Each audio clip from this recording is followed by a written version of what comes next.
এই যে বাংলাদেশের বিভিন্ন প্ল্যান পরিকল্পনায় আমরা দেখা যায় যে এখান দিয়ে একটা ব্রিজ করে পরে ভাঙতে হয়, রাস্তা একটা তৈরির পরে ভাঙতে হয়, কোথায় এক টানেল হয়ে আছে প্রতি মাসে মাসে এখন লস হয়, তারপর 1 ঘন্টা বৃষ্টি হলে পুরো ঢাকা শহর এটা বন্যা হয়ে যায়।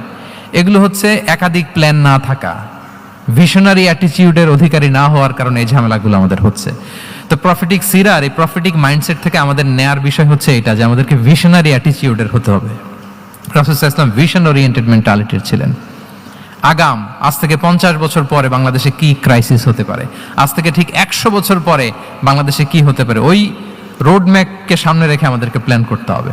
এটাকে বলে ভিশন ওরিয়েন্টেড মাইন্ডসেটের অধিকারী হওয়া।